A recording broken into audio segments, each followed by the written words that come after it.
ಚಿಕ್ಕಬಳ್ಳಾಪುರದಲ್ಲಿ ಹೂವಿಗೂ ಕನ್ನ ಹಾಕುವ ಕಳ್ಳರ ಕಾಟ ಹೆಚ್ಚಾಗಿದೆ. ರೈತರು ಕಷ್ಟಪಟ್ಟು ಬೆಳೆದ ಹೂಗಳನ್ನು ಮಾರುಕಟ್ಟೆಗೆ ಸಾಗಿಸಲು ಸಿದ್ಧಪಡಿಸಿದ ವೇಳೆ ಕಳ್ಳತನಕ್ಕೆ ಯತ್ನಿಸಿದ ವ್ಯಕ್ತಿ ರೆಡ್ ಹ್ಯಾಂಡ್ ಆಗಿ ಸಿಕ್ಕಿಬಿದ್ದಿದ್ದಾನೆ. ಕಳ್ಳತನದ ದೃಶ್ಯ ಸಿಸಿ ಕ್ಯಾಮೆರಾದಲ್ಲಿ ಸೆರೆಯಾಗಿದ್ದು, ಘಟನೆ ಚಿಕ್ಕಬಳ್ಳಾಪುರ ತಾಲೂಕಿನ ಗುಂಡ್ಲಗುರ್ಗಿ ಗ್ರಾಮದಲ್ಲಿ ನಡೆದಿದೆ.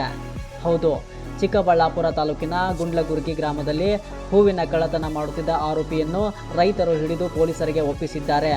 ರೈತರು ಕಟಾವು ಮಾಡಿ ಮಾರುಕಟ್ಟೆಗೆ ಸಾಗಿಸಲು ಇಟ್ಟಿದ್ದ ಹೂಗಳನ್ನು ಕಳವು ಮಾಡಲು ಆರೋಪಿ ಮುಂದಾಗಿದ್ದಾನೆ.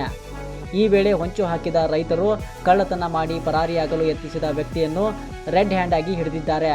ಸಿಸಿ ಕ್ಯಾಮೆರಾದಲ್ಲಿ ಕಳ್ಳತನದ ದೃಶ್ಯಗಳು ಸೆರೆಯಾಗಿದ್ದು, ಆರೋಪಿ ಕಳೆದ 1.5 ವರ್ಷದಿಂದ ಪ್ರತಿನಿತ್ಯ ಒಂದೊಂದು ತೋಟದಲ್ಲಿ ಹೂ ಕಳ್ಳತನ ಮಾಡುತ್ತಿದ್ದ ಎನ್ನಲಾಗಿದೆ.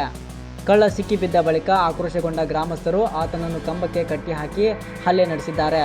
ಬಳಿಕ ಪೊಲೀಸರಿಗೆ ಮಾಹಿತಿ ನೀಡಿದ್ದಾರೆ. ಮಾಹಿತಿ ತಿಳಿಯುತ್ತಿದ್ದಂತೆ ಸ್ಥಳಕ್ಕೆ ಆಗಮಿಸಿದ ಚಿಕ್ಕಬಳ್ಳಾಪುರ ಗ್ರಾಮಾಂತರ ಠಾಣೆ ಪೊಲೀಸರು ಆರೋಪಿಯನ್ನು ವಶಕ್ಕೆ ಪಡೆದು ಠಾಣೆಗೆ ಕರೆದೊಯ್ದಿದ್ದಾರೆ. ನಲ್ಲಿ ಮರದಹಳ್ಳಿ ಗ್ರಾಮದ ನಿವಾಸಿ ಕಳ್ಳತನದ ಆರೋಪಿ ಎಂದು ತಿಳಿದು ಬಂದಿದ್ದು, ಈ ಸಂಬಂಧ ಚಿಕ್ಕಬಳ್ಳಾಪುರ ಗ್ರಾಮಾಂತರ ಪೊಲೀಸ್ ಠಾಣೆಯಲ್ಲಿ ಪ್ರಕರಣ ದಾಖಲಾಗಿದೆ.